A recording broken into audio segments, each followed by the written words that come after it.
It's time for another edition of Wake Up the Echoes, presented by Kayak.com. I'm your host, Tony Simeone, and here we go. It is November, and that is maybe the best time of the sports calendar. Notre Dame men's women's basketball are starting, and of course the football team is coming off their 6th straight win this past week in Boston. So we talked to Marcus Freeman, and he brought along Malachi Fields. He's done a great job at receiver for Notre Dame this year, now has a catch in 35 consecutive games, including that great 40-plus yard touchdown catch we saw against the Eagles a few days ago. Just an awesome catch. Actually talked to him about him and Will Pauling getting on the same page. Look, they both had a chance to make the play. A lot of talk about that specific play in this episode. So thanks to him for coming by and talking with us. And also then later you'll hear from Isaiah Dunn, who brought some great stories that he and Malachi talked about as well. Before we get to our episode, though, I want to give you a reminder. I mean, first of all, check out the hat. Shout out to Yeti, who do a great job of helping us here on Wake Up the Echoes. But I know we've been talking about them all year long, but there's just 2 home games left, which means you only have 2 more chances to get your hands on these awesome tumblers. Again, I got a Fighting Irish Leprechaun here, Notre Dame Stadium logo here. So good. I had my coffee actually in one of these the other day. It does a great job, obviously. All Yeti products do, but don't forget, and this is your last chance, only 2 more home games. Hard to believe the season has gone so fast. Of course, Navy this weekend, and then Syracuse a couple weeks from now. Those are your last chances to get your hands on these awesome Yeti pieces. And again, thanks for the hat as well. Yeti just does a great job. One more reminder as well before we get to Coach Freeman and Malachi Fields is that Tire Rack loves tires. And since 1979, they've been helping drivers find the right tires. Tire Rack sells only the best brands backed by their own test results, tire ratings, and consumer reviews. Tires ship fast and free to you or one of over 10,000 recommended installers.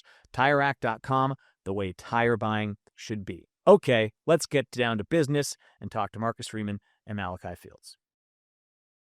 Coach, welcome back. Great to see you. Glad to be back. Brought along Malachi Fields.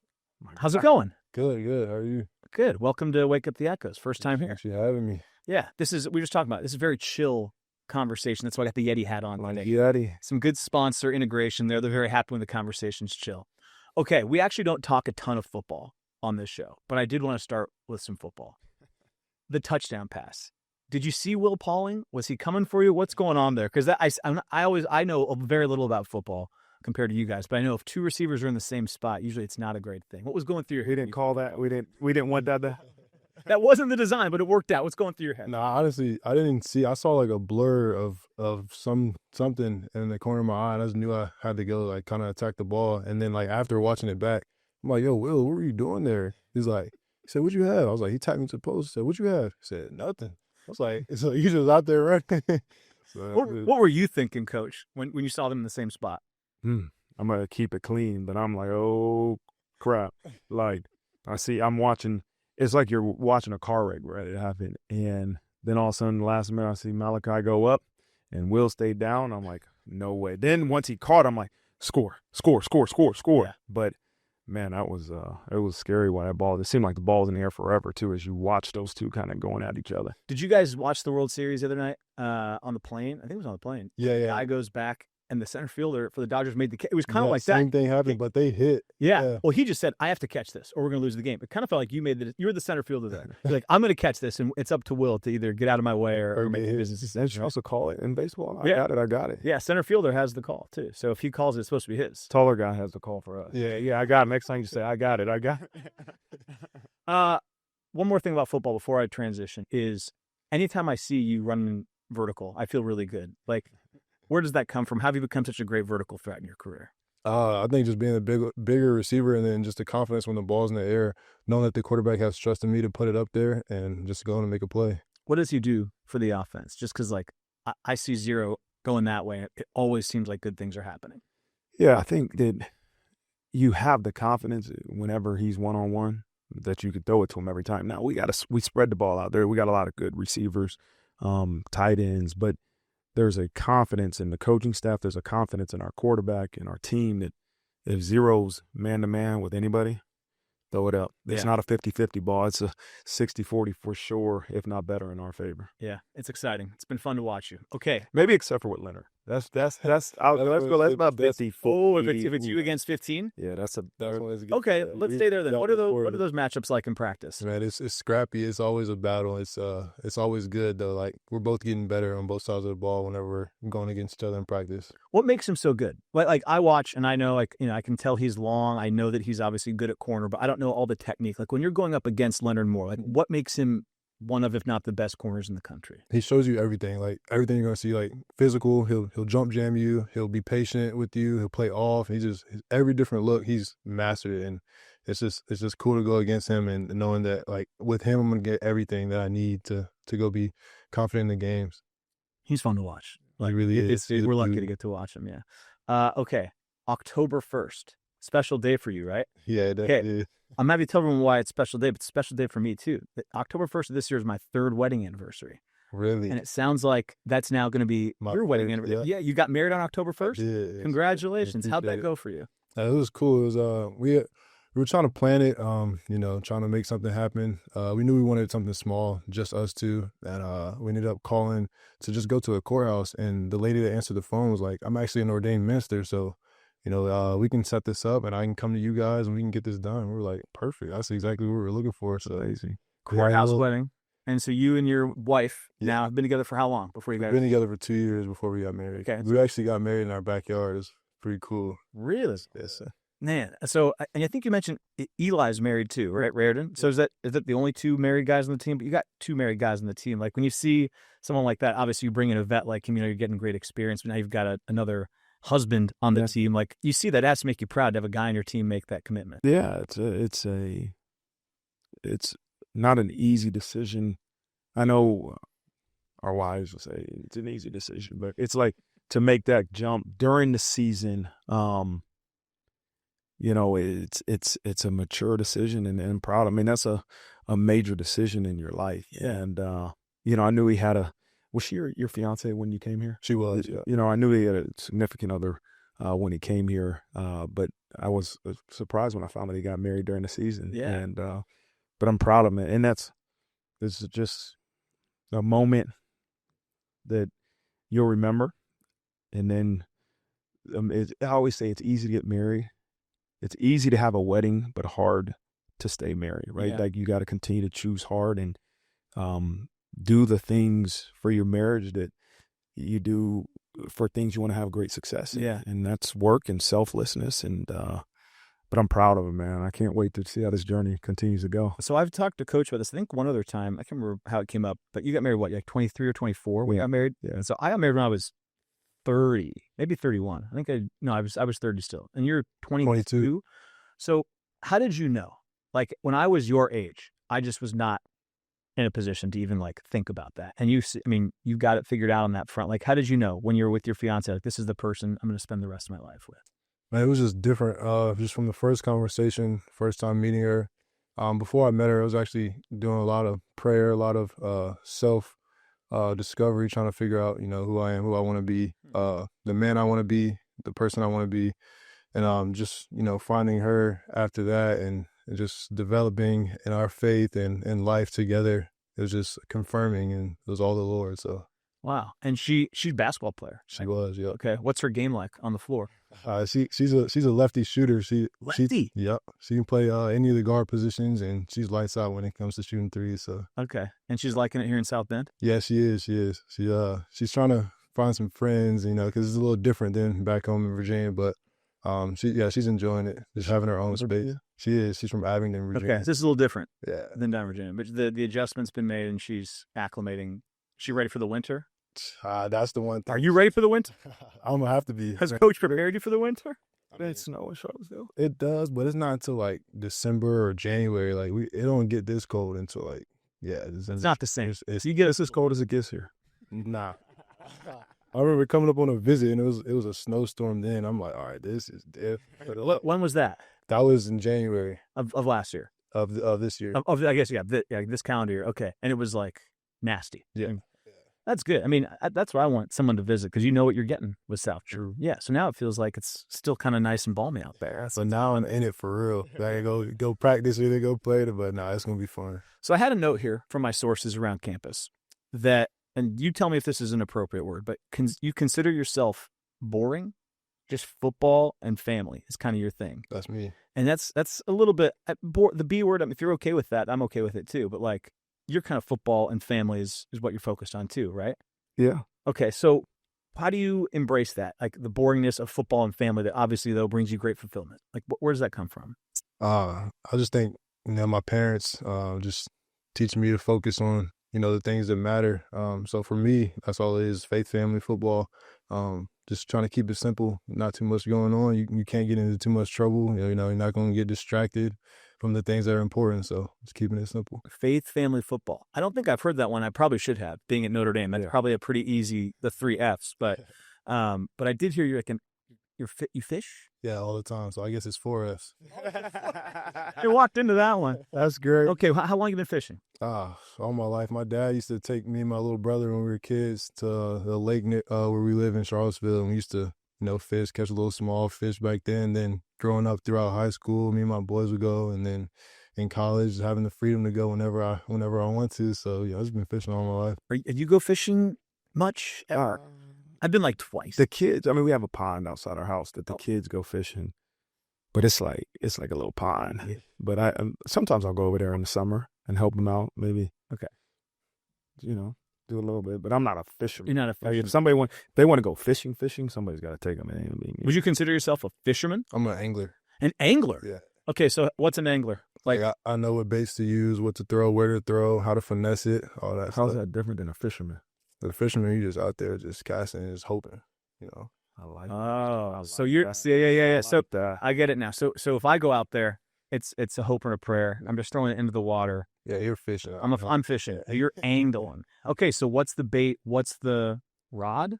Yeah. Okay, tell me what are your tools you're using? My go-to is probably a bait casting rod, and probably just a little Senko or a little swim bait.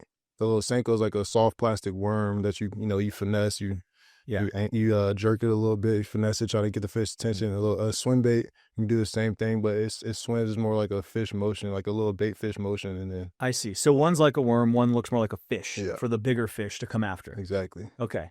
And you learned this all from your dad? From my dad and from YouTube and stuff like that. My dad taught us like when we were younger, so we use like live bait, like little live worms, and you just throw it in and sit. It ain't that boring. Everyone that says that they have this thing that they do, and now I'm learning a lot about you. So I feel like I grew up in Seattle. There's great fishing, or anglers are up there, and I just never had the patience for it. Right? I was a young kid. Like you have to have a lot of patience to be out there, right? Because you're kind of just waiting for something to hit, and then it does. But like, how did you learn that patience? You're not waiting though. See, it sounds like when you're angling, like you gotta have patience. Yeah.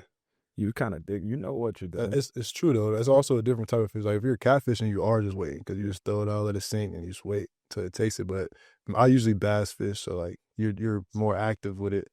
But yeah, I don't know. I think it's also like the beauty and like the water and the calmness and of nature. And you're up early too. Sometimes. Oh, you can go late too. Yeah. Oh yeah.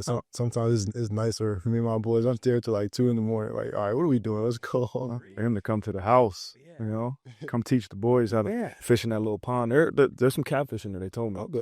We ain't never caught them. Well, I have never caught them, but you can help them. You get over there, get the catfish. You'd be a hero over there. It sounds like. Oh, that's great. What else do I have here? Oh, with the video I saw, was it Logan Saldate and the snapping turtle? Okay, have you seen this video? Okay, so you're kind of fishing for a snapping turtle, right? You saw a turtle, and he catches the turtle, and then you pick the turtle up, right? I wonder if we'll be able to put it in here, but how did you get the turtle, and then how are you comfortable enough and brave enough to hold a snapping bird? That looked crazy to me. It's crazy because the first time that actually happened to me was a few months ago, back in the summer before I got up here. Me and my boy actually accidentally caught a snapping turtle. It was big, like 25, 30-pound snapping turtle. And like once it was on the line, it was like real, like because we grew up watching like Turtle Man and Steve Irwin, but this is like real life. And we're like how are we gonna get the line off, get the hook off? And like this is a big snapping turtle. But I don't know, I just trusting what I saw in those videos, is grab it by the tail, because they can't like turn their neck all around and get you if you have it from behind. Because you're holding out like this now, right? Yeah, I saw her. So I don't know, just trusting that they know what they're doing enough so that I could do it. and it just happened to work out. So that's crazy. You know, I love this show, Coach, because like this is I don't know if it's our 7th or 8th football show this year, and every guy has something that's just so unique to them. Like I think about last week with the Dunn and being his Jersey background and what he like. You guys, you know, I don't think maybe Adonis fished, but like there's just so many different backgrounds and things you guys do in your spare time that I find fascinating. Like I didn't do any of that. It's just so interesting. And like that's what a cool. football locker room is like. Yeah. Amen. The guys from all over the world, all over the country, so many different backgrounds come into. And that's what makes you unique, right? You come from so many different backgrounds. And then when you go into that building, you all got to make the same decision and put Notre Dame in the program in front of yourself. But that's so unique, man. I'm learning. Just listen. I haven't seen a turtle like that except for at the zoo. You know, he's catching big old turtles. The thing was huge. Yeah. It was huge when I saw the video. It's wild. I hope people check it out. Let's talk about how you got here. Like you've played here as an opponent last year, and you saw what the experience is like at Notre Dame. And then, of course, Coach Brown is here, and you played at Coach Brown's high school too, yes. right? You guys share high school. So, like, there's a common thread for you to come here. I know that, you know, as a transfer, you want guys that you know will fit in. Like, let's start with you, but like the process of coming here. Why did you want Notre Dame to be the place you came to play this season? Man, like you said, last year playing here, being an opponent, I could just see like the love and like commitment that these guys have for each other, being on the other side. And it was just, you know, a special thing that, you know, I always wanted to be a part of, just the brotherhood and just the, you know, camaraderie. We talk about it all the time, you know, for the brotherhood, FTB in the locker room. It's just a real special place. And then I was, like you said, me and Coach Brown going to the same high school and having that crib background, like we say at the time, just being from the same area. So it's just cool, the different connections and then just how special the place is. For you, Coach, I'm sure obviously you remember, you know, game planning against him and, you know, okay, it's a great player, we want him, but then I'm assuming knowing that Coach Brown knows something about him from the same high school, that goes a long way to knowing that he's a guy that can fit in here, right? Yeah, I mean, I think our coaches, they understand the type of people that will fit this locker room and the things we demand. And, you know, when they told me that Malachi Fields was interested to come to Notre Dame, I said, you talk about number 8 from Virginia?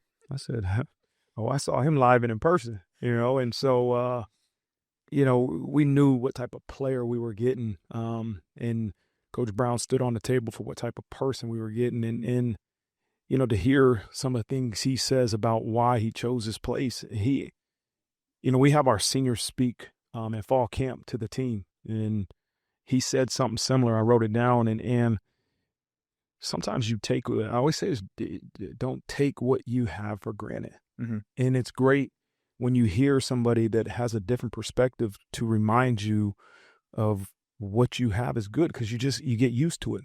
And, you know, I think that's I used an example the other day with I can't remember who I used it with, coaching staff or somebody. Like my son, Rocco, who's 6, he wanted a new pair of gloves. So we got him some gloves. And 2 days later, he saw his other brother with a different pair of gloves that were new. And I want those gloves. And we're like, we just got you a pair of gloves 2 days ago. But at 6 years old, he's trained to think new is better, right? Like something new is better. But you sometimes need to be grateful for what you have. And that's, hearing him say that is a great reminder for us all that this might be all we know, or this is, you know, only place we've been. Be grateful for what you have, because new isn't always better. Yeah. So you're saying in his senior speech, you were talking about being grateful for what you have? Absolutely. So yeah, what was the overall message? What were you trying to convey to everybody in that moment? You know, like he was saying, you know, you got to be grateful for what you have, because, you know, it's not always better out there, and just the different opportunities that you have right in front of your face. Like being at this place, you got people from all over the world, and you never know like what they're going to be getting into later in life. And you might run into someone that you went to school with, not necessarily on a football team or something like that, but they can help you out tremendously. Like, I know I got friends that are all over the world right now. Like some people are overseas playing basketball and getting into their own clothing brands and just different things that, you know, you never know what you're going to get into. So. He hit on something I was going to talk about later, but I feel like Coach Free is probably the right guy to have here for this with the brother dynamic, because I'm an only child, so I always try to pick the brains of the sibling thing. You're a middle child. I am. Right? So are you one of 3? Yep. Or okay. And is it 3 all boys? boys. 3 boys. Okay, it's just like Don last week. He's the oldest of 3 boys. What's it like being the middle of 3 boys? And were you ever looking at the older brother's gloves doing the same thing he was just talking about? Nah, only because my older brother is 9 years older than me, so he was kind of grown when we were growing up. Yeah. So I was kind of like the older brother. And how much younger is the one younger than you? He's 17 months. So you guys are real, really right, close. yeah, real close. Okay. But yeah, I don't know, just trying to be the leader for my younger brother, and not letting anybody else pick on him but me. I would toughen him up a little bit at home and stuff like that. But when we go out in public together, it's me and him. Yeah. Either end. So that's interesting. It's a unique dynamic on both ends. Because I think we were talking, Drake has a younger brother who's like 15 years younger than him. So you have that big wide gap, and it's hearing him talk about it, super unique. Obviously, brother relationship where they're so wide apart. Like your older brother that was not the traditional relationship, right? But I'm sure you still were able to kind of look way up to a guy so much older than you. Yeah, definitely.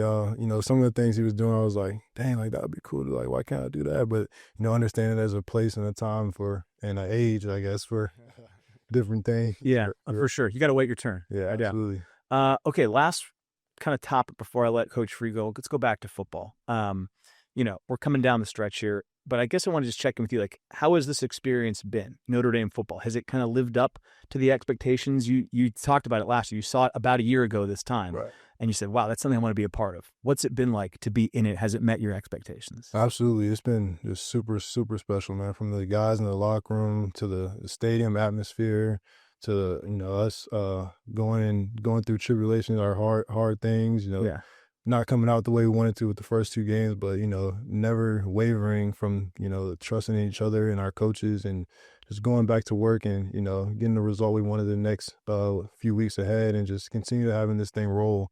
And then even with my parents, man, they've been loving this journey, loving the Notre Dame experience. Like every week I hear them come up to me and say, they met somebody different in a different airport that's just a Notre Dame fan and just like super excited, super all about Notre Dame, have no connection, but just a fan of Notre Dame. And it's just been awesome to see their joy and just me experiencing this whole journey. That's one of the biggest things that I've noticed is like if I wear Notre Dame gear, it could be in like New Mexico. Someone's going to point you out and say, wait, hey, go Irish. Or the Notre Dame brand kind of hits all 50 states. From your standpoint, Coach, just how's it been having him in the locker room? I just get the sense like the vets, I think back to Will, just those two in particular, like older receivers in this case, but like the older guys you've brought in, like they've had a great impact is the sense I get. What's it been like just having him around, not just as a player, but just as a guy in the locker room? Yeah, it's been twofold. One is that he's been everything we thought he was going to be, right? As good, if not better than advertised in terms of the football production. But then the teammate he's been, right? The ability to make the people around him better in his own way. He's going to leave this place better than he found it. And that's always you hear me say that, right? Is that his job is to be the best version of him, maximize his opportunity, but leave this place better than he found it. And that's what he's doing. And I hope this journey for him is a reflection of life. Like I tell him all, the journey of a season is a reflection of life. There's going to be ups and downs, right? It wasn't much fun after we start off 0-2 and then you have great victories and team glory. And then it's like, okay, that's over. We got to get ready for the next one. And coach is pushing us. And it's just a reflection of life. Like there's going to be struggles, but if you sacrifice and you're selfless and you have strong faith, it's going to lead you to somewhere great. And it's going to be fun to see where this journey continues to go. Yeah. I forgot I got one more. I'm sorry, but I need you guys here for this. Do you have any idea, like what were your high school stats like? Were they pretty good, I assume? You had some good numbers in high school? What were Coach Brown's stats like? Do you know? They're pretty decent. Do you have any idea like who had more receptions or touchdowns in your high school career? Oh, we were both quarterbacks, but I think he was. Oh, you both played quarterback in high school? Yeah. Oh, I didn't even know that. Okay. He was the more accomplished quarterback. He was? Yeah, okay. Don't You're willing to admit? Okay, so we won't tell him. Okay. I was going to say, I have to get to the bottom of who had the better career, but we'll say that Coach Brown had the better high school career. Coach say he had a famer though. Yeah, he had more pieces around him too. Yeah. Like he had more pieces. Yeah. Oh, so it was more of a system. Sort of a system that got him where he could. Yeah, I love that. Okay, we'll get that message back to you. That he had the better career, but a better system in place. But that doesn't. He's a Hall of Famer. That's what I told him. Coach Brown got inducted to the Liberty Athletics Hall of Fame last week. Last week? Yeah. Okay. He couldn't go, but his wife went and his kids went, and I said, it's hard to be called a Hall of Famer, you know, and especially at anything but in college. And so Yeah. that's pretty good. Now, he's going to use the excuse, well, I would have been a Hall of Famer if I went to Liberty. And that's what I say all the time. I'm not no college Hall of Fame. And I say, so Coach Brown and Coach Mickens both are in the college, the They're Hall of Fame. Hall of Fame. Cincinnati. Yeah, Cincinnati and Liberty. And Liberty. And the joke is like, I was like, I went to Cincinnati or Liberty, I would have been in the Hall of Fame. No, those are great players, man. They're great guys. Yeah. All right. Well, Coach Brown, Hall of Famer, and Malachi Fields, who knows? Maybe someday if you find another Hall of Fame you can get into. Figure it out. Awesome. Maybe the Angling Hall of Fame. Yeah. Work on that. All right. We'll let Coach go, and then we'll come right back. All right, thanks. Malachi, thanks for sticking around. Yes, sir. I got a few questions before we bring in Isaiah Dunn. Let's start here, though. We were just talking about this before we hit record. Oh, I do want to remind everyone, this is actually our subject matter expert segment presented by the tire experts at TireRack.com. Shout out to them. So you lived in Virginia your whole life, right before coming here. Right. So when we talked about, climate, it's a little bit different up here and whatnot, but how nice is it, or what's the nice change of pace in your life to just be in a different state after growing up and living your whole life in one state? It's just cool to see, what's out there, just the different experiences. From Charlottesville, it's a bunch of mountains and ponds, lakes. It's super flat here, so a little different from that aspect. But I mean, it's cool just to see the different sceneries, the different things that are out there, especially Notre Dame. Yeah, I remember I grew up in Seattle and I was there for 18 years, and then I went to school in California, and it was just that first time. And so it was a couple of years after, or before you did, I guess, but that first time you kind of live just in a completely different spot. For me, it just opened my eyes. I'm like, oh, this is different over here. Like the gas stations are called this, just little things that kind of like opened my eyes to a different part of the country I hadn't seen. So I'm excited to get to do that so far. I also heard, are you a big gamer?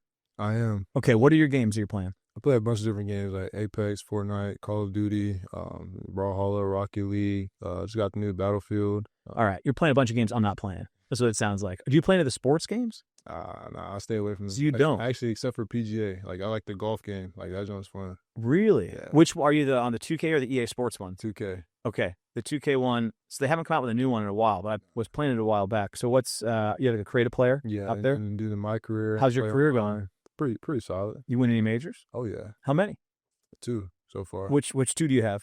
I can't remember what they were, but it's a bunch of different. The hardest one to win in that game. Guys, yeah. You haven't won the Masters though, have you? Nah. I've been trying to. I have, I think, a couple British Opens in that game. Okay. And I think the British Open's like pretty easy on that game. Just you can hit it really far, which just goes forever. But the Masters, like you get on some of those greens at Augusta in the game, and I'm putting it off the green, and they're rolling down the fairway. They have that, like Augusta's dialed way up. I think it's way harder because it's almost impossible to win the Masters in that game. All right, you let me know if you get a Masters jacket, and I want to know what it's like because I want to see if they actually put the jacket on for sure in the game. And you don't play Madden or anything like that? Nah, Madden, EA, they're too unrealistic for me. Really? Yeah. Because we had a Don here last week, and he plays Madden with, I think, his brothers, and then I think if he came in second or if he won the bracket last week. Oh yeah, I think he came in second. I think Kenny might have won it. Oh, that's right. He did say Kenny won it. Yeah. So he got to the final. So you know who's the best Madden players on the team. Okay. Oh yeah. And so, but you won't see them on the sticks at all. It's just not for you. Nah, it's just not for me. Is that because you can't keep up with them, or just because it's just you don't like the game? So many fake things happen. I'm like, are you serious? Like I can't do it. But you're okay with 2K, the 2K golf. The golf game was smooth. Okay. And I heard you are a golfer. A little bit. You dabble. Okay. What's your golf game like when you get out there?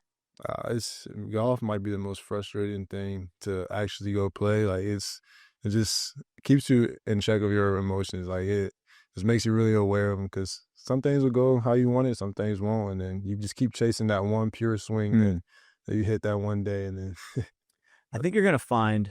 I'm glad you're playing it now because it's probably really tough. Like I think for a lot of student athletes to find the time, but I'm glad you're playing it now. You should talk to Billy Shrouth. We had him on the show. He's like his brother's like a caddy, I think, at maybe Erin Hills or somewhere. Really. Yeah, and he's really passionate about golf, but just the older you get, I'm telling you, like all I do now is golf in my spare time. Yeah, and I played golf in high school, but you're gonna find, I mean, I hope you play football for a long time, but at some point you're gonna stop and you're gonna look for a way to fill the day. I think golf is that's the way. Well, all my friends that played golf, they didn't play golf in high school, and now we're all in our late 30s, and everyone's like, we want to go on a golf trip because it's like our way to get together and play. But like everyone's trying to play catch up now. They don't have the skill set. So the fact that you're doing it now is going to set you up for success. So just stick at it is what I'm saying, even though it's frustrating. So you get frustrated by golf, and it seems like fishing is kind of the opposite outlet for you. It kind of calms you down, right? Could those be two more different activities then? Like fishing and golf seem like they're the opposite ends of the frustration spectrum. Absolutely. Yeah. You never get frustrated out there when you're fishing? Nah, even if I don't catch anything, it's just cool to be out there. Yeah. It just kind of puts you when you're by yourself, kind of puts you in thought, and you just vibing. Man, I got to get back and try to go out and fish sometime, because it's kind of like golf. Like the older people get, the more I hear people going out and fishing, because it seems like it's a way to like reconnect. Yeah, and you've always been into nature, like growing up? Like, oh yeah, I was always outside, whether it was in the backyard, throwing the ball with my dad and my brother, or riding my bike down the street with my friends, just always outside doing something. Okay. And how'd you get into football then? Just out of curiosity, like, was it a family thing, or was it people in your neighborhood? How'd it come to be? It definitely started with my dad and my brother. We were out in the backyard, playing football, throwing football around. Me and my cousins and my grandparents, playing razzle dazzle, and then just watching it on TV and seeing the organized football, and then just sparking that interest and then getting into it myself is cool. I didn't really have that growing up with football, but I had with like baseball growing up and whatnot. What was I going to say? Any other sports that you played growing up? Yeah, I used to play baseball, basketball, ran track in high school. What was your best other sport? I think it was baseball, but then when I got to high school, I think it might have been track, because I did pretty much every event. Really? What was your best event? Either triple or long jump. Okay, that makes sense with the skill set. And so I would think with basketball though, like they didn't get you going get you on a backdoor lob. Like you going up to the rim seems like a good offensive option too.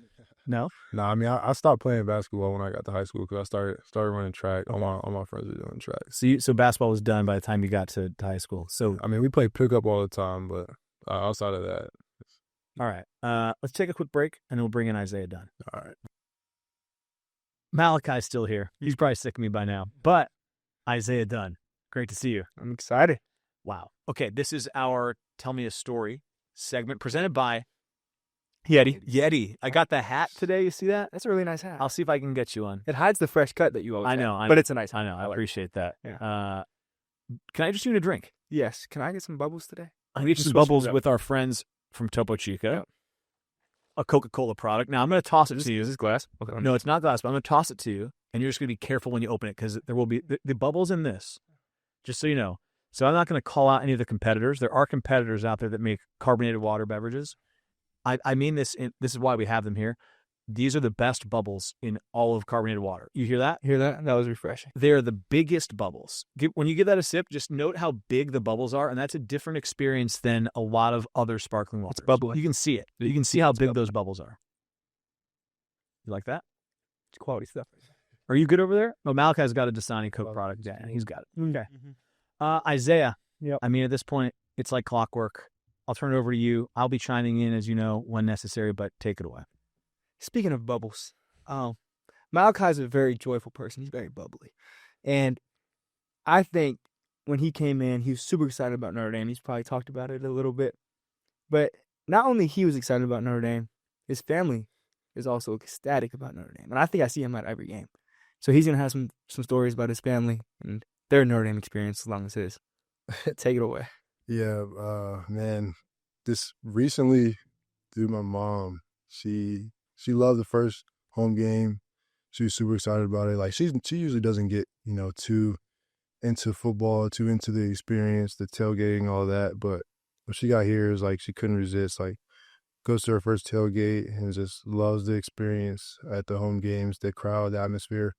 So then we have a stretch of three home games. She tells me, she's like, yeah, I'm coming up and I'm going to stay for 3 weeks. I'm like, no, like with you? Yeah. Oh, in the new crib, in the new house they bought. Yeah. I'm like, no, like, what do you mean? Like, I came to college or came to Notre Dame to get away from the house, get away from you guys. Like, I love y'all. I'll see y'all on the weekends. Like, that's cool. But then you got married. Like, so she comes up and stays. I mean, it's cool, but I'm trying to stay at the facility for extra hours and stuff like that. But she's just loving it and enjoying it. and she's spending time with my wife at home, and she's just loving the experience. And then in the airport, her and my dad, like they go to away games. We kind of touched on it earlier, but they always see, Notre Dame fans, and they're getting asked like, someone on the team. And then my dad, this past game, he's making up this story. He's like, hey, we're talking to somebody, and they see my Notre Dame shirt, and they're like, oh, do you play? To your dad? Yeah, my dad is like, shout out your pop. He's like, yeah, I play. What a compliment. And my mom's just over there like, no, he doesn't play. Like, oh, he's. But yeah, no, they've been loving it, man. They see Notre Dame fans everywhere, and they keep coming running to me and telling me like, this place is different. Like, this is way more than we expected. Like, it's different, but they've been loving it. Right. Yeah. Nah, we have to get our moms connected. My mom's the same way. For real. She stays on a stretch of very long time. I love her. She's awesome. But she stays for a long. She goes to every game that she can. If they meet your mom's gonna go to the next game with buttons of your face on it. So my mom has buttons Really? everywhere. Your mom doesn't stay with you, though. No. Yeah. She has her own spot. See, this guy's he's got a Right. wife and He's a a full house, so mom's crashing over there, which I think is great. But like you said, it's still a long stay, and yeah, there's a lot to manage there. But no, it's been lovely. That's cool. What's your parents' game day approach? Like, what does that look like for them? Is it similar? They're the tailgate. Yeah. Oh, my mom. She's not really at the tailgate. She's going to the player walk for sure. She sits right outside the Basilica and after mass. Give her a high five, a hug. She always has her little buttons. So you know where she's gonna be every time. She sits same spot every time. Interesting. Yeah, she makes it simple for me. Is that similar for you? You know where your parents will Same be? spot. First time they told me they were gonna be like close to the stadium to the left, so they didn't have to walk like all the way down the. Yeah. But yeah, same spot every time. I always see my dad first because he's pretty tall, 6'4", so He's on the team. yeah, exactly. So I always see him first, and then I see my mom up there like getting between all the people. Hey, you like, there you go. But Have you ever missed them? Like on the walk? I haven't. Even the day where it rained and we bust up, like my dad and my brother, they went back, or my dad and my cousin that game, they went back to like the tailgate under the tents. My mom was standing out there in the rain by herself. Oh, He comes up and grabs me and like, oh, give her a hug. that's adorable. Yeah. It's the least she could do if she was staying at the house, right? You said you missed your mom. One time. Oh my goodness! I felt horrible. How do you do that? It's very loud. And it wasn't the same spot. That's when we started. So it was sort of her. learning. No. Okay. It was all my fault. Trying to get everybody in trouble here. Yeah. Not getting anyone in trouble. It was my fault. Mister, won't happen again. Same spot. That's now. how you get the same spot. Right. Okay. Yeah, no. Same traditions and everything. We were talking about player walk last week, weren't we? We About were. like how you always you find the parents, but then you find the Parents. young kids too, right? Yeah. Because like you think about the 7-year-old looking up, like that's got to be the highlight of their day, Right. slapping hands. How was that for you? I know player walk's kind of new. Yeah, it's been cool though. It's awesome just seeing the true joy in everybody's face, especially the little kids that just are absolutely obsessed with Notre Dame and the fans. And it's really fun standing behind CJ the whole time. And you can just You're behind CJ. the last 2 times I don't know how it happened, but I ended up behind CJ, and the whole way you hear CJ. Yeah. CJ call. Yes, it's cool though. It's just it's not even just little kids sometimes. It's everybody. Oh, it was a grand. And J Love. I haven't been. Jeremiah, I have. I believe it. It's go crazy. Strap like a GoPro on each of them one of these games, but then just see what it really looks like from their POV. I think Will Pauling did it one time. Really? With Really? glasses. Meta-glasses. He had meta glasses and he walked through it. We can try to get that video. Let's get that footage. It's really cool. Lil Woo. Wooski. Mixtape is still pending, by the way, me and him. Do you know that? Mixtape. Me and Lil Woo, we talked about it. Mm-hmm. Yeah. And he's been through a lot. He almost got stung by a scorpion, a very serious one. Word. Yeah. What is this? Back in the day, back in Arizona. The deadliest scorpion you can find in North America was in my apartment. Invisible. Clear. But we got through I it. was about to say. We got through. I killed it, and then I had to like leave the house for like a couple hours just to like. So you've been through some stuff. I've been through. Been through a lot. Yeah, we talked a lot about his outdoors background, and he's talking about snapping turtles. Yeah, and little. I kept it to myself. Like, yeah, you think you've stared death in the face when you've held a snapping turtle until you've had to kill You can see a snapping turtle at a least. translucent scorpion, Mhm. most deadly you can find in the States. And you handled it. I did. Class. But I was going to ask you, because I asked Coach Freeman this. Okay. The touchdown he caught last week. When you see Lil Wooski running in the same Oh, he spot, stole it. what's going through your head? So He stole it. Oh, he stole it. I think he stole I it. think I think he stole it. I think Really? Woo was ready. I think Woo had his hands defensive up. guy right here doesn't know what's going on. Woo had his hands up. and you see Malachi 6'4" jump out like Superman flying. And My understanding is that you have this backwards. Ask Will where he was supposed to be on that play. Oh, did he try to steal yours? Exactly. Oh wow. Maybe just because you got it, it looked like you stole it. I mean, you jumped out the universe, so it was a It great. was 4th and 6. How to make something happen? Yeah, I love. I was going to say, when I saw it, I was like, 4th down. I was like, oh my gosh, 2 receivers in the same spot on 4th down. This can't be happening. And whoop. But we were watching it. We were like, oh, woo, woo, woo, Malachi. We're like, he just flew out of nowhere. I'm like, oh, that works too. I'm like, hey. But But- then we'll get to his later. I know, that was awesome. Yeah. My both you guys been in. That's right. From 40 plus too. It's fun to watch, man. What else you got for him? Anything else? I don't got anything too much. I like the celebrations. The celebrations are fun. There was backflip this year, right? Yeah. Now, how do you learn how to do a backflip? I taught myself in the 8th grade. Oh. Yeah. I don't know. I just used to see people doing it on like trampolines and stuff, and I could do it on the trampoline. I'm like, what if I could do it on the ground? So then I was doing it on the trampoline, trying to do it with as little bounce as possible. Then I get to the ground, and I had like this kind of hill in my backyard, so I started on that, did a little back handspring. Then I trusted myself to flip, and I was like, all right, then just hit it. Are you watching videos? How do you teach yourself in 8th grade? You just moved your body that way? Yeah, because I mean, we used to play on the trampoline all the time, flipping and stuff. So you kind of got the mechanics down. It's just trusting yourself on the ground. So that's the biggest thing. On a hill. Yeah, it's really just the mind block of Doing I trust myself going backwards. So we could all do it. Yeah, I think you. No probably way. teach We'll get there. There's a new theme on this show now. Everyone, last week, Don was like, "I'll get your fit right." Now he's like, "I'll teach you how to do a back." Everyone's You'll be great at it. I'll fit right here with you guys soon. Backflip, no. There's a certain age too, I think, where the cost benefit of trying a backflip, it outweighs like the bad things that can happen for these small. Like, how many viewers are we really getting on the TikTok of me doing the back? Oh, no. I think you'll get successful or not. Okay. Either. Were you on the ping pong table, by the way?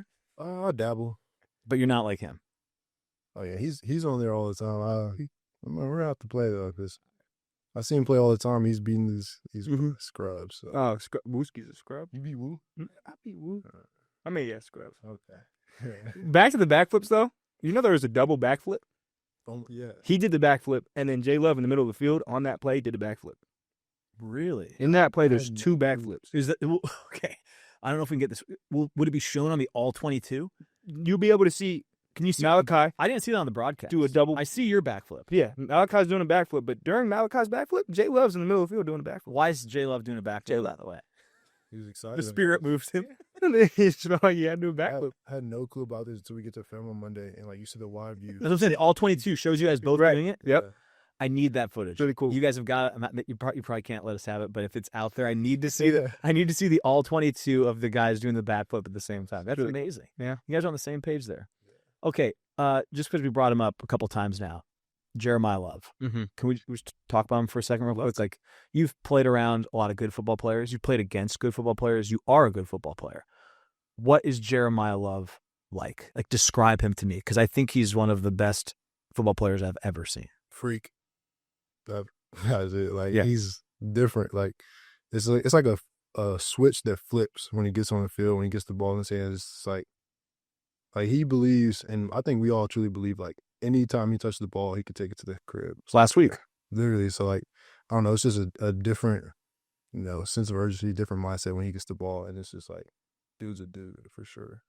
But he's also a character in the locker. I know that's the funniest part. The flip is so real. Like, He's not at all like, I said this about Don last week too. It's just, he's not at all like the way he plays. And you should never, I guess it makes sense, right? You assume guys are a certain way because of the way they play, and it makes no sense. Like he's just such a unique guy off the field compared to, like you said, I can see it, and I'm not with you guys, but like it snaps, and he's a different guy.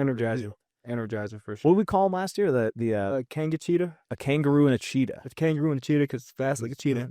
That was like a kangaroo. Yeah, it's an amazing hybrid animal. What was he saying to the sideline when he was running by? Do you know? Anybody I know? think he was saying, "I told you so," because I think him and This is Sider crazy. had This is something. Or Sider was like, "I bet you won't have another 90-yard touchdown or something like that." Yeah, When did he tell him that? During the game? before the game, right? Yeah. So I bet you won't. That's a game way to J Love's running. he was like, the whole time I'm thinking he's gonna get caught because he's like looking at blowing. You see this guy blocking downfield though? Yeah. I saw. That's great. I'm sure. Zero guy. When's the film? They're gonna be like, all right, look at Zero. He's just doing what he's got to do. You beat him down there though. It was a great block. Nah, he definitely. At first I'm like, oh, I'm catching. Then I'm like, oh, he's jogging. He dropped it down a gear and was talking to the sideline, and it'll still be there right now. Like when the play happened, he got across. It was kind of like last year's Indiana play. He got across like the 30, Right. and I was like, he's gone.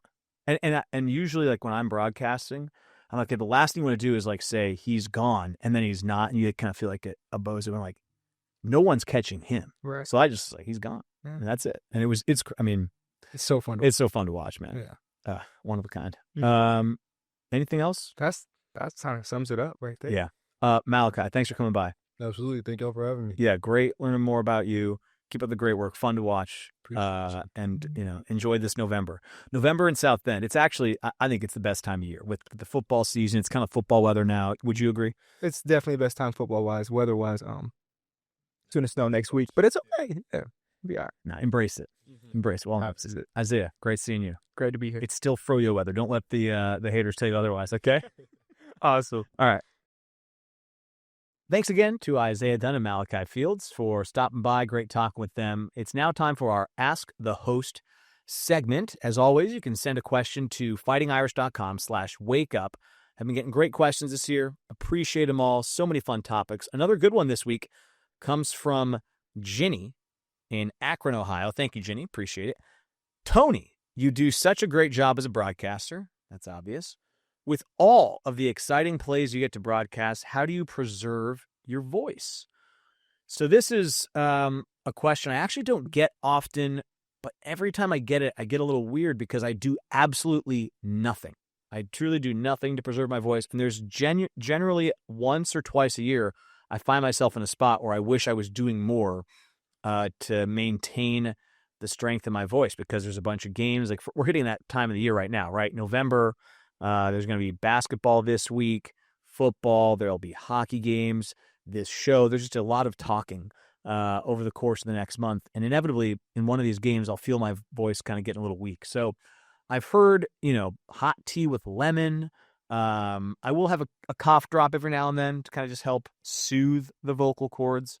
And a big thing that I always read about is hydrating. Now, the problem with hydrating, quite frankly, for a lot of these games, when I do a game, I get really concerned about overhydrating, because if you have to use the restroom too often, it can be really tricky in a broadcast. For basketball, for instance, in the past when I've done games all by myself, that's 3 hours without a break. So I actually almost do the opposite and don't hydrate when I have a broadcast. So it's kind of a fine line and song and dance on the hydration front.